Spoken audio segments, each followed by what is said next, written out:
सोपे प्रश्न विचारा. आपले नाव काय? माझं नाव देवेंद्र सरिता गंगाधरराव फडणवीस. सर, आपल्या प्रवासाची सुरुवात कशी झाली? या प्रवासाची सुरुवात ही एक विद्यार्थी चळवळीतून झाली. ते मागे विद्यार्थी परिषदेमध्ये विद्यार्थ्यांच्या प्रश्न सोडत मी इकडे आलो. आपल्या सामाजिक कामात कोणती मोठी आव्हाने आली आणि त्यातून आपण कसे मार्ग काढले?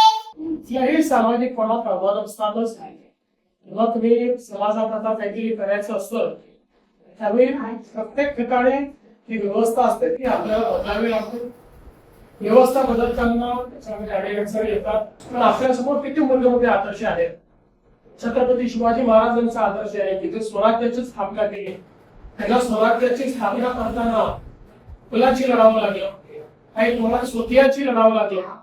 पण त्यांनी त्या आव्हानांचा सामना करून व्यवस्था उभी केली. आपल्यासमोर भारतरत्न डॉक्टर बाबासाहेब आंबेडकरांचा आदेश आहे. चांगलं काम जर आपण केलं तर चांगल्या कामामध्ये आपण यशस्वीच होतो, कधी अयशस्वी होतो.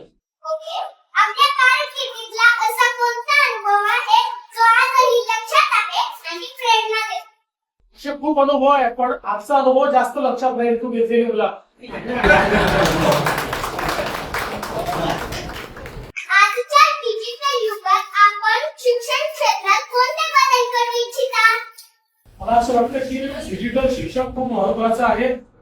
आणि आज या शाळेमध्येच एक अतिशय सुंदर डिजिटल लॅबचं उद्घाटन केलं. ही इंटरॅक्टिव्ह आहे. त्याच्यामध्ये विषय देखील आपल्याला श्राव्य माध्यमातून पाहायला मिळतो. त्याच्यानंतर त्याच्यावर प्रश्न देखील आपल्याला विचारता येतात आणि त्याच्यावर आपल्याला परीक्षाही देता येतात. मला असं वाटतं की आता डिजिटल युगामध्ये डिजिटल शिक्षण हे अत्यंत महत्वाचं आहे. प्रत्येकाकरता डिजिटल शिक्षणामुळे शिक्षणाची दारं उघडलेली आहेत. जगातली कुठली गोष्ट ही आता आपल्याला शिकता येते. त्यामुळे मला असं वाटतं की आपल्या शाळेतल्या आता जे डिजिटल लॅब आहे तुमच्यापैकी प्रत्येकाने त्या डिजिटल लॅब मध्ये जाऊन डिजिटल शिक्षण घ्यायचं. थँक्यू सर, तुमचा मौल्यवान वेळ दिल्याबद्दल खूप खूप थँक्यू. धन्यवाद. थँक्यू. तुझा पण मौल्यवान वेळ दिल्यानंतर तिथे आला.